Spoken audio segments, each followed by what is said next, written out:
So, good afternoon, everyone.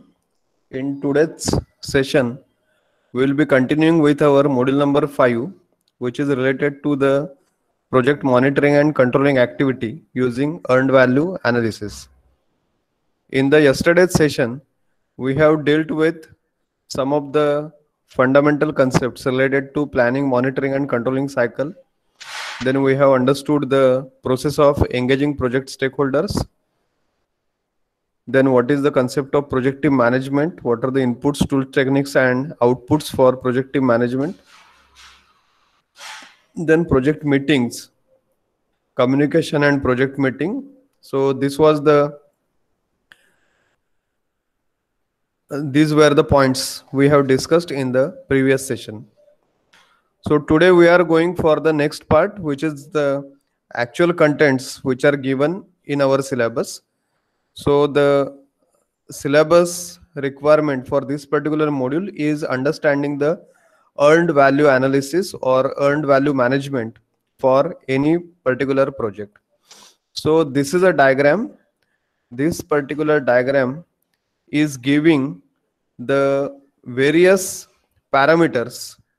You may be visualizing various notations. If you look at the top, EAC, BAC, then you are observing AC, PV, EV, AT, ST. So these are a variety of notations. So this particular graph, this particular curve which is drawn, it is the duration. On x-axis we are having the duration or time period, and y-axis we are having the cost or we are having the amount. And based upon this x and y-axis which have been plotted, we are trying to plot this curve. And this curve, there are multiple parameters which are shown. What are these all parameters, what they are all about, how to calculate their values, what are the formulas. We'll see the things one by one, and again we'll come back to this particular curve once we understand the various terminologies regarding this earned value analysis. So earned value management, that is EVM. So this is a methodology that combines scope, schedule, and resource measurements to assess project performance and progress. So this particular earned value analysis or earned value management, this when we are applying, 3 points we are taking into consideration: the scope of project, the schedule of project, and the resources which are required, and the measurement of this to assess the performance of your project and also to monitor the progress of your project. It is commonly used method of performance measurement for project. This integrates the scope baseline with the cost baseline along with the schedule baseline to form the performance baseline, which helps the project management team to assess and measure project performance and progress. So 3 different baselines they have been defined. One is scope baseline, one is cost baseline, and the third one, it is schedule baseline. So these 3 parameters, scope, cost, and schedule, their baselines, these all are integrated with each other, and the project team tries to prepare a performance baseline, which is a minimum requirement, the baseline which is required for measuring the performance for your project. And with respect to this performance baseline, the project management team will be able to assess and measure the project performance and how much is the progress of your project. This EVM, earned value management or earned value analysis, is a project management technique. It requires the formation of an integrated baseline against which performance can be measured for the duration of the project.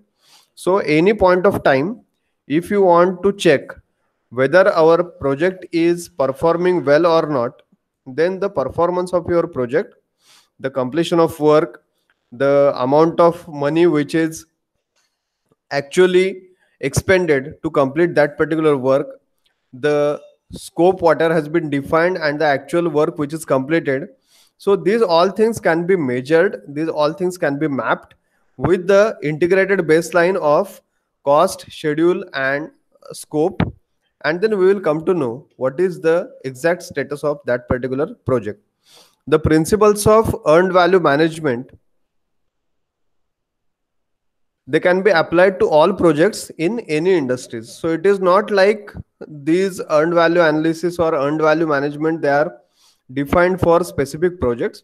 They can be applied to variety of projects. The project may be in any field, the project may be related to any kind of industry. Earned value management techniques, earned value analysis, it can be applied to any sort of project. Earned value management develops and monitors three key dimensions for each work package and control account. So three basic parameters, like in previous diagram also you must have seen some terminologies. So here you can see there are three terms which have been defined: planned value, which is indicated as PV, earned value, which is indicated as EV, and actual cost, which is indicated as AC. So we have gone for earned value management. What is that all about? And there are three basic dimensions, key dimensions. They have been defined by this EVM. One is planned value, other is earned value, and third is actual cost. So if you refer to the diagram, you can see here you will have actual cost, this is planned value, this is earned value, EV, PV, AC. They are at these three different levels. So this is the EV, at middle you are having the planned value, and here you are having the actual cost. So you can see there are variety of EV, PV, and AC. They have been denoted at different levels. Then trying to understand these planned value, earned value, and actual cost, what is this all about? So I will request, if you have writing material with you, then please note down these notations.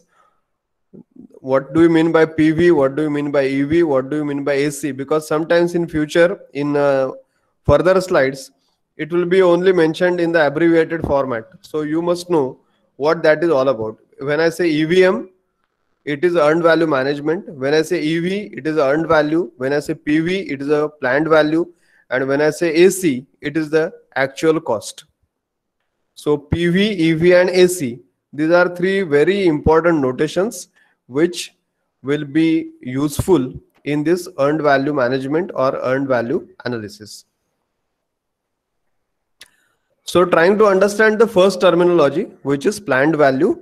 So PV, that is planned value, it is the authorized budget assigned to scheduled work. So every work, every activity, every task, whatever you are performing in any project, that particular task will be assigned with certain budget which will be authorized by the project team, which may be authorized by the higher authorities, and that will be nothing but called as the planned value for that particular activity. Any work package, any activity, whatever is there in your project, to perform that particular activity, certain budget is necessary. And before you start working on that activity, the project team will receive what is the approved budget which is assigned to that particular scheduled work. So that approved budget, the authorized budget, or the official amount which is sanctioned to execute that particular activity, scheduled work, it is nothing but the planned value of that scheduled work. It is the authorized budget planned for the work to be accomplished for an activity or work breakdown structure component, not including management reserve. This budget is allocated by phase over the life of the project, but at a given moment, planned value defines the physical work that should have been completed. The total of the PV is sometimes referred to as performance measurement baseline, PMB, or also we say the total planned value for the project. This is also called as budget at completion. So planned value is what? It is the authorized budget assigned to a specific activity, a specific work which is scheduled, which is to be completed within your project. And similar to this, there will be number of activities, there will be number of works, there will be number of events and tasks which are to be executed in your project. And every task, every scheduled work, it will be having assigned specific budget, authorized budget, which is its planned value. If we go on adding all this planned value together, so for all the activities, for all the works which have been incorporated in your work breakdown structure, for each of that particular work or work component or work element, if you have the planned value, and if you take the summation of all this planned value together, then that total value what you get, that is total planned value for your entire project, that is called as BAC, which is budget at completion. Because that will be the budget, authorized budget required to perform all the activities which are supposed to get completed, supposed to have been accomplished before your project is completing. Or when those activities are completed, then only we can say that the project is completed. So that's why the total of this planned value for all the activities involved in your project, that summation, that total will be called as budget at completion and will be denoted as BAC. So similar to the PV, EV and AC, planned value, earned value and actual cost, this budget at completion, BAC, this is also a very important terminology in your project. So in your diagram, you can see the second curve. You can see that there is a BAC terminology which is involved, BAC. So whatever terms we are going to understand, we are discussing, these all terms, they are shown on this particular earned value analysis diagram. So this is planned value, which is authorized budget assigned to your scheduled work, and likewise the total planned value for all the works which are involved in your project, that total amount will be called as budget at completion and denoted as BAC. Then second is the earned value, which is denoted as EV. This is a measure of work performed expressed in terms of budget authorized for that particular work. It is a budget associated with the authorized work that has been completed. So whenever we say earned value, let us say for a particular work, the amount which is budgeted, the amount which is sanctioned is XYZ. So that may be its planned value. Where at a certain point of time, if you are going for observing the progress of your project, and at that particular point of time, if the work which is performed is, let us say 60% or 70% of the work is completed, 30% is remaining, then we may say that 70% of the planned value, whatever we have, that is nothing but the earned value for your activity.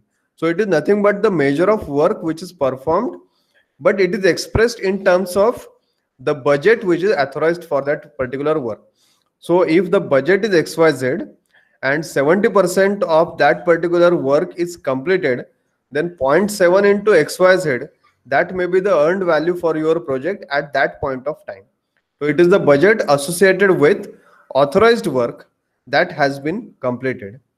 The EV, that is earned value, being measured needs to be related to the PMB. So when I say PMB, it is performance measurement baseline. And the EV measured cannot be greater than authorized PV budget for a component. So there are two things which are important. The earned value, what you are going to measure, it should be related to the performance measurement baseline. And also the earned value for any work component should not be greater than whatever is the planned value for that particular component, because planned value is nothing but the budget assigned. When the activity will get 100% completed, then we say the earned value is 100% into the XYZ amount, whatever has been planned value for that. So it will be equal to that. But it will not exceed, it will not be greater than the authorized plan value budget for any component. The earned value is often used to calculate the percent complete of a project.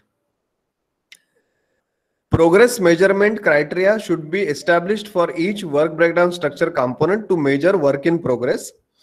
So there must be some criteria how we can identify, how we can decide that whether the work has which is completed is 60% of the total work or 50% of the total work or 80% of the total work. So there must be some criteria. Using that criteria, it should be easier to understand the percentage completion of the work as compared to the total work in that particular activity of your project.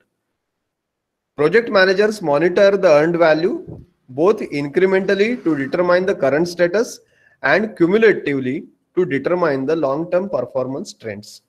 So the role of project manager is to monitor this earned value, and when they are monitoring the earned value, they are monitoring in terms of incremental change in the earned value to determine what is the current status of your activity, and also they are trying to monitor the earned value in cumulative manner so that the long term performance trends they can also be decided, they can also be identified. Then the third terminology we have seen about the planned value, which is the total authorized budget for any particular activity. Earned value is based upon the percentage completion of the work, percentage of the budgeted amount, percentage of the planned value is your earned value. And third is about the actual cost. Actual cost, AC, it is the realized cost incurred for the work performed on an activity during a specific time period. So this is nothing but what it is, because planned value is the budget which is allocated. Earned value is based upon the budget allocated and percentage completion of the work. We are trying to understand what is the earned value of your activity. But when we go for actual cost, it is nothing but the actual expenditure, the amount which is actually incurred to complete that particular work during a specific time period. It is a total cost incurred in accomplishing the work that the EV has measured. So in this particular case, the total cost which is incurred in completing a particular work for which we have measured the earned value, that we should take into account. The actual cost needs to be correspond in definition to what was budgeted in PV measured in the EV. So this actual cost, this should be correlated with two different parameters. One is what was the planned value for that particular activity. So how much was the budget sanctioned, authorized to complete that activity. Whenever you have measured the earned value, so depending upon how much is the percentage completion of that activity as compared to the planned value, you get the earned value. And when you have the actual cost, then you will be comparing what was the earned value at that point of time, what is the total planned value, and what is the actual cost which is required to complete that amount of work which has been specified. The actual cost will have no upper limit. Whatever is spent to achieve the EV will be measured. So like EV, the upper limit is what? The planned value, because your earned value cannot be more than 100% of the planned value. It will be less than 100% based upon when you are measuring the EV, but the upper limit is already specified. It cannot exceed that planned value. But likewise, the actual cost is not having any planned value, not having any upper limit, because the actual cost may exceed your planned value. It may exceed your earned value at a particular point of time, because you don't know how much will be the actual expenditure for completing any particular activity. Whatever is spent to achieve the earned value that will be measured. To achieve the earned value means to achieve whatever is the percentage completion of the work that is needed to complete that, how much you have actually spent, that we have to measure, that we have to observe, and that will be your EV, that will be your actual cost, that is AC. Variance from approved baselines. So after understanding these three terminologies, that is, we have gone for three terminologies: planned value, earned value, and actual cost. And also we have seen one more terminology, which is budget at completion, that is BAC. So after going from understanding these fundamental concepts, fundamental terminologies, let us move to the next. We need to calculate certain variances which are in terms of the schedule, in terms of the cost, and likewise. So if we want to calculate the variances from the approved baseline, then how we should go for calculation of this? The first one is what? The first variance we are going to calculate is about the schedule variance.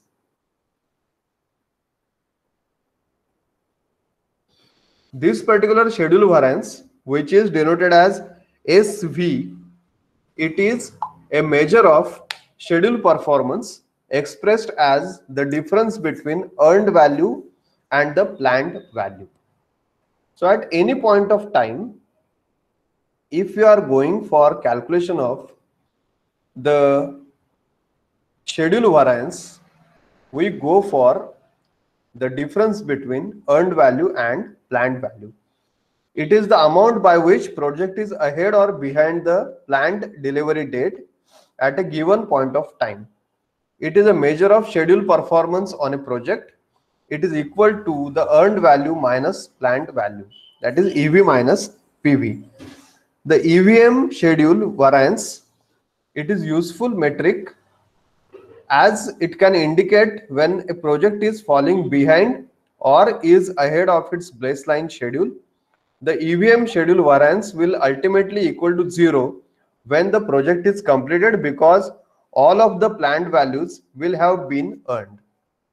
Schedule variance is best used in conjunction with critical path method, scheduling, and risk management.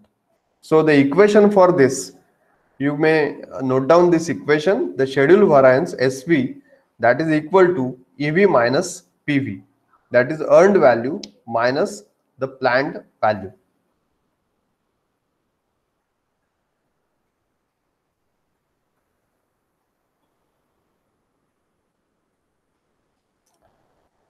Then next variance we have to understand is about the cost variance. This cost variance, denoted as CV, it is the amount of budget deficit or surplus at a given point of time, expressed as the difference between earned value and the actual cost. So when we want to calculate the cost variance, we have to take the difference between the earned value based upon the percentage completion of your activity and the actual cost which is incurred to complete that particular activity. It is a measure of cost performance on a project. It is equal to the earned value EV minus the actual cost, which is AC. Cost variance at the end of project will be difference between budget at completion and the actual amount spent. Because when you go for completion of your project, completion of your entire project, then this CV, cost variance, if you want to calculate, that will be nothing but the budget at completion, because it will be combination of or summation of all the planned values, and that is nothing but the budget at completion, and minus you will go for the actual expenditure. So that is nothing but the difference between what was the budget for entire project and how much is the actual amount spent on that entire project. The CV is particularly critical when it indicates the relationship of physical performance to the cost spent. Negative CV is often difficult for the project to recover. If the cost variance is negative, means your planned value is less and actual cost is more, then it is very difficult to recover. Always what should happen is your planned value should be higher and your actual cost should be less, so that you will have a budget deficit or you will have a surplus amount which is in hand, and that will be the positive cost variance you will be. But if you are having negative cost variance, it indicates that your actual cost is exceeding the budgeted amount for carrying out any particular activity. Then third performance indicator or the project efficiency can be indicated. Like earlier we have seen variances, schedule variance and cost variance. So schedule variance, SV, we can calculate as earned value minus planned value. Similarly, we can go for cost variance, which is earned value minus actual cost. For entire project, it may be the BAC, budget at completion, minus total amount which is spent. Then to calculate the efficiency of your project, there are certain indicators, SPI and CPI, schedule performance index and cost performance index. So let us try to understand the first one, which is schedule performance index, SPI. The schedule performance index is a measure of schedule efficiency expressed as the ratio of earned value to the planned value. So earlier what we do, if we go for schedule variance, we take the difference between earned value and planned value. If we go for schedule performance index, we take the ratio of earned value to the planned value. It measures how efficiently the project team is using its time. It is sometimes used in conjunction with the cost performance index, that is CPI, to forecast the final project completion estimate. An SPI value less than 1.0 indicates that less work was completed than it was planned. So when we have the EV divided by PV value less than 1, it indicates that you have completed less as compared to what it was planned. Since the SPI measures all project work, the performance on the critical path also needs to be analyzed to determine whether the project will finish ahead of or behind its planned finish date. So using the schedule performance indicator, we will come to know whether your project is going to get completed within time or it will be finishing before your scheduled time or it is going to extend beyond its planned finish date. The SPI can be calculated as equal to the ratio of EV to PV. So the equation for SPI, you can note down this equation as the schedule performance index SPI, that is equal to earned value EV divided by the planned value, which is PV. So time being, we will just go for understanding the terminologies and the formulae which are required for this. When we will actually solve the problems, we will come to know how to use them in the given case, given situation, and calculate the various parameters which are required for this overall project performance indicators.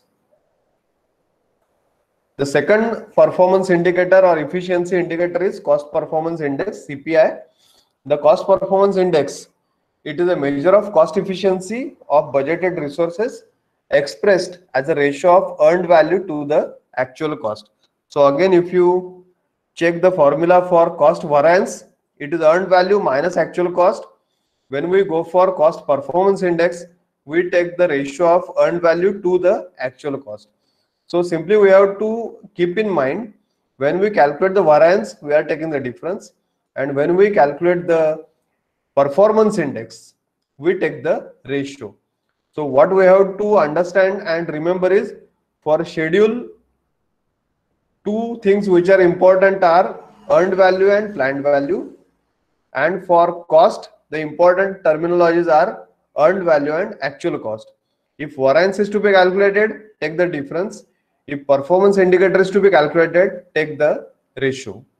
So cost performance index, it is calculated as earned value divided by actual cost. So it is considered that most critical EVM metric. So this particular cost performance index, This is considered to be most critical earned value management metric, and this measures the cost efficiency of whatever work is completed. CPI value less than 1 indicates a cost overrun for work which is completed. So when you have the CPI value, cost performance index, which is less than 1, so when it will be less than 1, when your EV is less than actual cost. So actual cost is more and earned value is less, then your CPI value will be less than 1, and this will be indicating that the cost is exceeded the budgeted amount. So it is cost overrun for your project.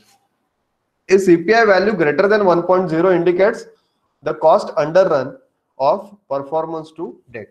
So when you have earned value more and actual cost is less, means your project is consuming less amount as it is as compared to what it was planned or what it was budgeted. The CPI is equal to the ratio of EV to the AC. The indices are useful for determining project status and providing a basis for estimating project cost and schedule overrun. So these all indices, it may be your cost variance, it may be your schedule variance, it may be the cost performance index, and it may be the schedule performance index. These all indices, these all parameters, they are useful in understanding what is the project status, and also it will help in providing the basis for estimating what will be the project cost and what is the schedule for your outcome.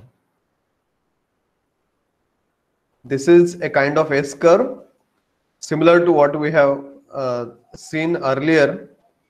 So three parameters: planned value, earned value, and actual cost. They can be monitored and reported on a period by period basis. Typically, the periods which are considered there in terms of months or in terms of weeks, and on a cumulative basis. So either you can go for incremental, week to week or month to month basis, or on cumulative basis.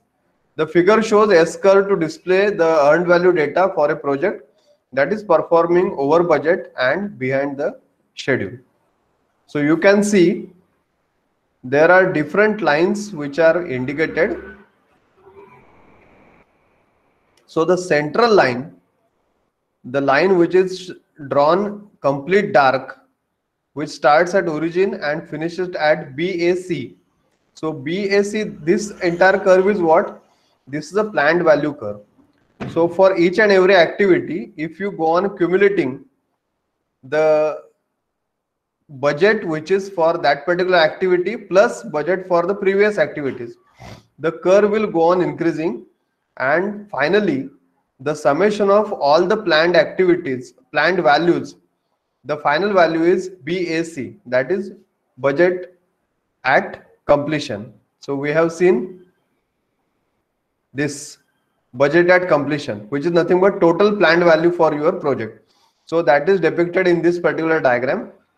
The planned value curve, the highest value, the summation of all the activities and their planned values together, that is your budget at completion. Now when your budget at completion value here is less and you observe that the actual cost is exceeding, so this is the actual cost curve. So you can see the actual cost curve is going above the planned value curve. So this is ETC. So like it is going above, and this is the earned actual cost at the end. So that is more than your BAC. So the project is over budget, and this particular project, the earned value, it is also shown in the bottom side by different arrows. So at any particular point of time, how much is your expected project completion and how much is your actual project completion. Since your earned values, they are less than the planned values, it indicates that the project is running behind the schedule, and since your project is running behind schedule, the cost of your project is increasing beyond the budgeted amount. So these three lines, they indicate, planned value line indicate what is the budgeted amount cumulative basis, for the entire project. The actual cost curve indicates, compared to the planned value curve, whether your actual cost is exceeding or it is going below that planned value. And when we go for the earned value curve, it indicates at any point of time if the earned value curve is lower or is below your planned value curve, means the project is running behind the schedule. The expected percentage completion is not achieved, and that's why your earned value at that particular time is less than the planned value at that particular point of time.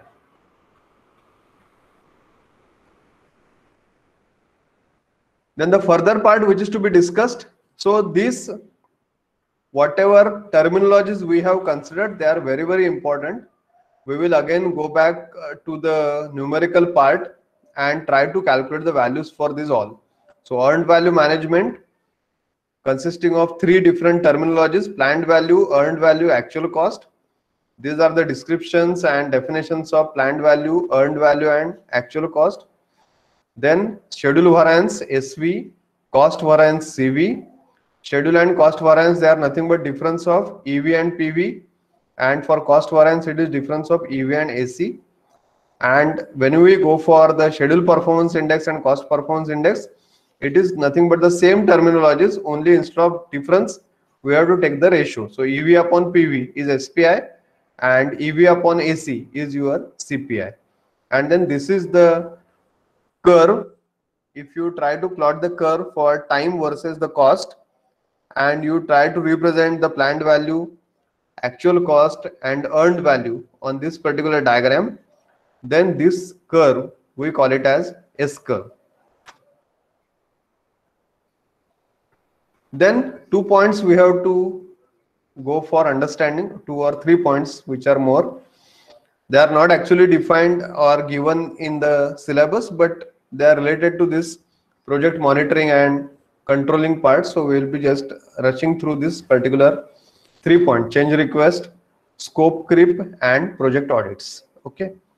So change request is what? It is a formal proposal to modify any document, deliverable, or baseline. So as we have discussed earlier also, if during the project execution the project team understands that there are certain changes needed either in some plan or in certain document or in some strategy or in some methodology, then they cannot do that particular change directly. They need to give a change request to the concerned authorities, and if that authority is approving, then the project management office, PMO, they will make that necessary changes into that particular document or the deliverables or any cost baseline, schedule baseline, or your scope baseline. So, and then it will be again coming back to the team who is actually executing that particular activity. So this change request should go from the concerned person or concerned team to the authority and request them for modifying the particular document. So this is a formal proposal. An approved change request will replace the associated document, deliverables, or baseline, and it may result in an update to other parts of the project management plan. When issues are found while project work is being performed, change requests are submitted. So when we are normally going for change request, when there are certain issues, when you are performing the work and the work is not performing as per the expectations, there are some issues, there are some problems, then people will think of applying for change request, which may affect or which may modify the project policies or procedures. It may also go for modification of the project scope. The project cost may get modified, the budget may get modified, the schedule of your project, there may be change. The project quality may also get affected because of this change request. Other change requests cover the needed preventive or corrective action to forestall negative impact later in the project. So sometimes we go for giving certain change request which is required as a preventive action or corrective action. We foresee some risk, we foresee some events which may be hampering our project in negative manner. So we go for giving certain preventive actions or corrective actions, and that can be through the change request. Request for a change can be direct or indirect, externally or internally initiated, and can be optional or legally contractually mandated and may include. So this change request, sometimes it may be within the organization, internal to the organization. Sometimes it may be coming from outside source, external to your organization. Sometimes the change request can be in the direct format. Sometimes you can have any indirect way of requesting for change. Sometimes the change request may be optional, and sometimes the change request may be binding legally or as per the contractual document, and we need to we must incorporate that particular change. So these are the variety of probabilities available for the change request. What are the various change requests? Either the change request may be in the form of certain corrective action, the change request may be in the form of some preventive action, the change request may be to defect a particular repair, or the change request may be to update any particular plan or document or any strategy which is in place. The next part is about the scope creep. One of the most significant area because of which the project seems to get failed, or we say the project is not successful, is maybe because of the scope creep. Because normally we say there are 4 parameters. One is time overrun, second is cost overrun, third is scope creep, and fourth one, it is the quality of your project which is not maintained. So in this particular case, if the scope creeps, then we say the project is not successful. So preparation of detailed project scope statement is very critical to successful for any successful project. This particular project scope statement, it is very useful to develop the major deliverables, the assumptions and constraints which are to be documented during the project initiation phase. During the project planning phase, project scope is defined and described with greater specificity as more information about the project is known. So during the initiation phase, we are defining the project scope. We are trying to have the scope of your project identified. But as you go for project planning phase, we have gathered more information about that particular project. We have collected more data about that particular project, and because of which some expert opinions we can take into account, and then we can go for refining whatever project scope has been defined, and we can redefine that project scope with more specifications, more authenticity, more detailing, which will be more easier for the project team to execute. Existing risk, assumptions and constraints are analyzed for completeness and added or updated as necessary. So whenever you are defining the scope, the existing risk, certain assumptions, what are the internal or external constraints to your project, they are taken into account, they are analyzed, and they are incorporated for the scope to be 100% complete. The uncontrolled expansion to product or project scope without adjustment to time, cost and resources is referred to as scope creep. So when we say scope creep, exactly what it means, this is nothing but the uncontrolled expansion to your scope. You have defined certain scope, and the scope is getting deviated from that defined scope in uncontrolled manner. So that we call as scope creep. So the project scope statement, if it is defined very thoroughly, very in detail, then there are chances that your scope may not get creep. The scope creep can be avoided if you define the project scope very thoroughly in detail. The project scope statement, whatever you have, the various points which are to be considered are the project scope description, the acceptance criteria, what will be the project deliverables, what are the exclusions, what are the constraints, and what are the assumptions.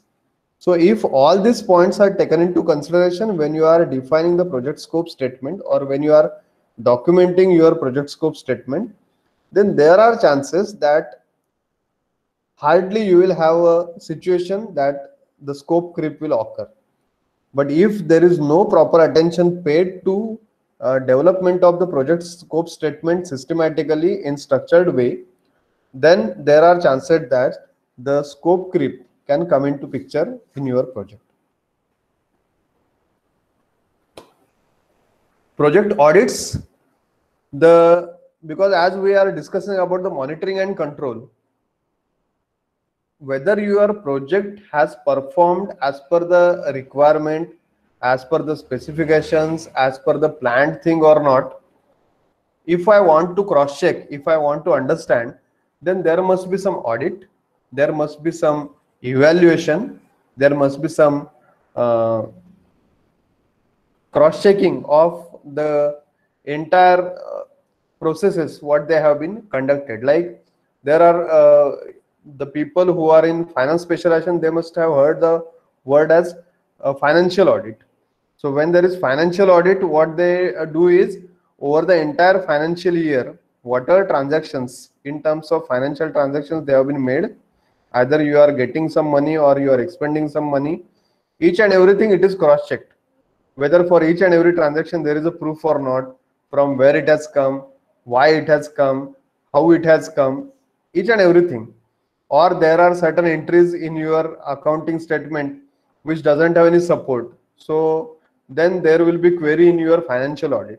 Similar to this, when you go for project audit, each and everything in your project will be assessed, will be cross-checked, will be evaluated, and will be ascertained that it is working as per the requirement.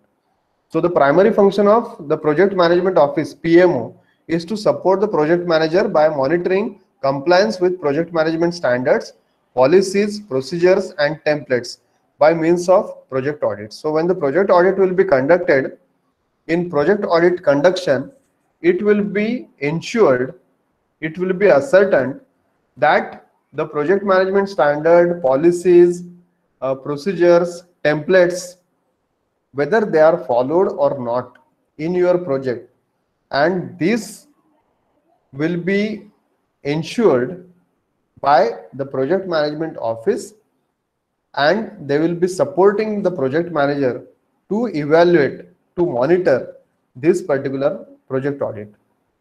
The various audits conducted throughout the project life cycle, they are in terms of quality audit, risk audit, and procurement audit.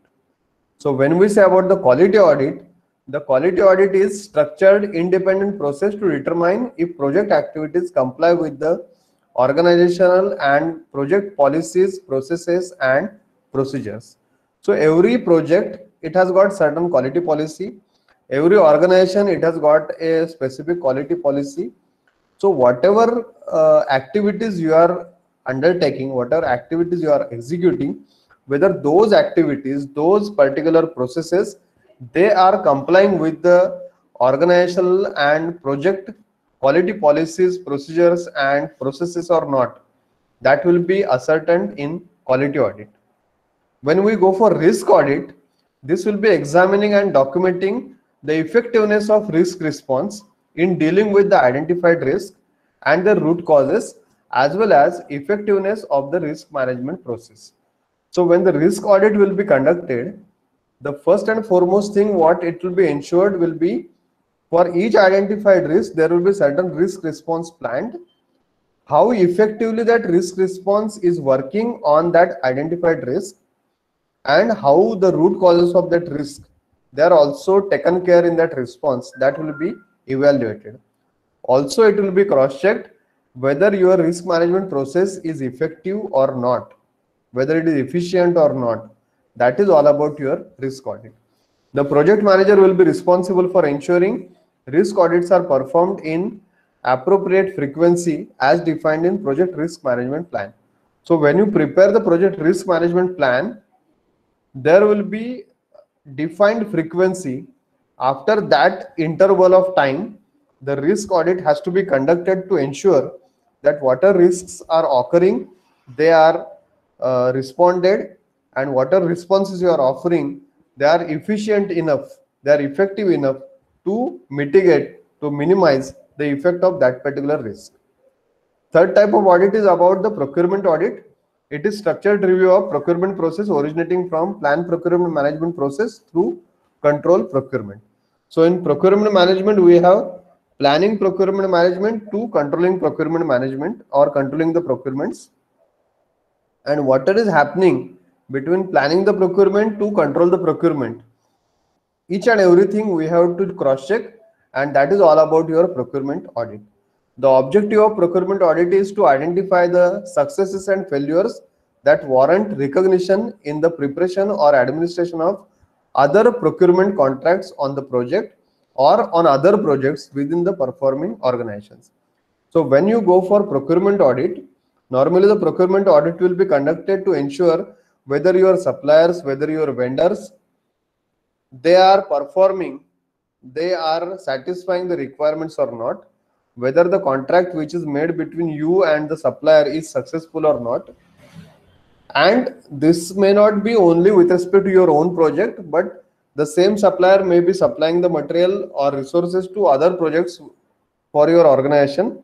So the procurement audit which is conducted for some XYZ supplier for one ABC project, if we found that the supplier is not satisfying the requirements, the deal with that particular supplier is a failure, it is not successful, then if the same supplier is supplying resources to some other project, you can also think of whether to continue with that project and that supplier or not. So when you go for procurement audit, the reliability, the feasibility, and the credit of your suppliers to supply the material and to conduct your procurement process, that will be ensured. So these are some references for this module number 5.